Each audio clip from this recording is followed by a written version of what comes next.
Uma das maiores assassinas em série da história chegou a matar mais de 600 homens usando maquiagem.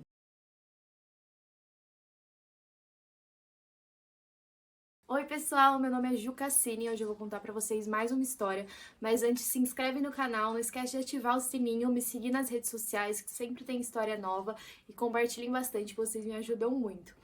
Mas enfim, vamos para a história. Roma no século XVII era muito complicada. Era uma época em que as mulheres geralmente casavam com maridos abusivos e casavam por obrigação. Muitas vezes essas mulheres eram leiloadas como objetos, então para elas era mais vantajoso ser viúva do que ser de fato casada com alguém. Em Roma, existia uma cidade subterrânea que era composta por alquimistas, farmacêuticos e pessoas que eram especialistas em magia negra.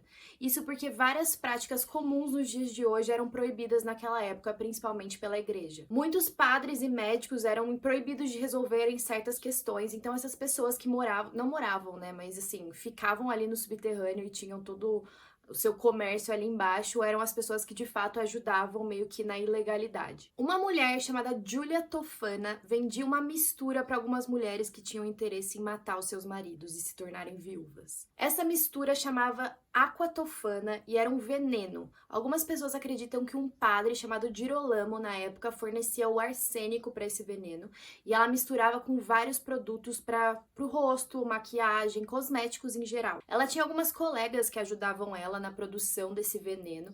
Então ela vendia como óleo, como algum produto essencial para a pele, mas era tudo muito disfarçado. Ou seja, ela misturava seu veneno para que ele passasse despercebido no meio de algum kit de maquiagem, como por exemplo em blush, sombra, batom, enfim, ele ficava ali escondido. A garrafa era rotulada como Maná de São Nicolau de Bari, ou seja, era como se fosse alguma coisa meio religiosa também, que se fosse pega pelas autoridades não ia ser julgada, ou eles iam acreditar que não era nada demais. Esse maná, inclusive, era um óleo popular na época para cura de manchas na pele, então passava despercebido completamente. A aquatofana era uma mistura muito letal, ela era invisível e capaz de matar um homem com apenas 4 a 6 gotas. Além disso, o veneno era completamente indetectável depois da morte, porque ele imitava algum tipo de doença. Então, quando o corpo era entregue para algum médico para ver a causa da morte, eles confundiam com outra doença e nunca imaginavam que tinha algum veneno ali. As primeiras doses causavam um tipo de tontura e exaustão.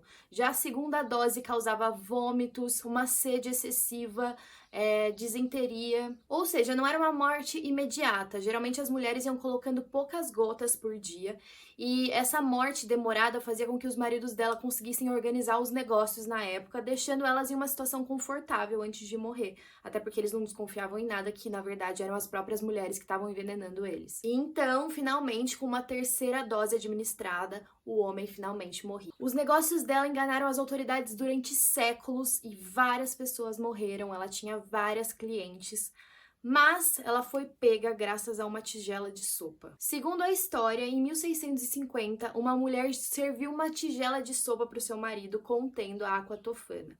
Mas na hora que ele foi tomar essa sopa, ela se arrependeu imediatamente e começou a implorar para que ele não tomasse.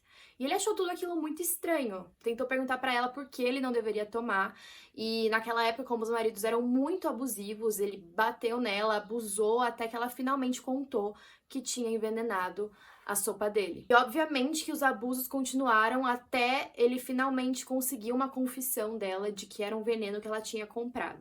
Então o marido dela entregou ela para as autoridades e lá com as autoridades ela foi torturada de novo até que ela entregasse finalmente a Giulia Tofana. A Giulia, então, esses boatos se espalhou muito rápido de que as autoridades estavam atrás dela, então ela fugiu para uma igreja local, onde ela conseguiu abrigo por algum tempo, mas depois surgiu um outro boato que ela tinha envenenado a água daquela região com a aquatofana.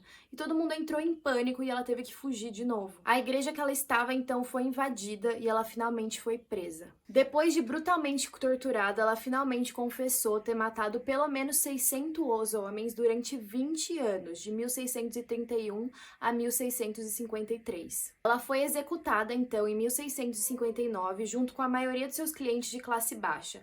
As suas clientes de classe alta já sofriam aqueles benefícios da época, elas sofreram penas menores, como uma prisão domiciliar ou, de repente, pagar alguma multa mas nada demais. Quem sofreu mesmo foram as pessoas da classe baixa e principalmente a Julia, que finalmente foi descoberta. Obviamente que apesar de todas as mortes que ela causou, algumas pessoas consideram ela como uma heroína, porque muitas mulheres eram realmente muito abusadas naquela época e não tinham outra forma de escapar, a não ser matando o marido, o que não seria a melhor opção se a gente tivesse um mundo ideal. Mas enfim. Esse foi mais um caso pra vocês que sempre falam que eu não falo de mulheres assassinas em série, mas elas existem e se vocês quiserem mais histórias como essa, comentem aqui. E queria agradecer também pelo 1 milhão que a gente chegou no TikTok. Fiquei muito, muito feliz. Muito obrigada por terem assistido até aqui e até a próxima.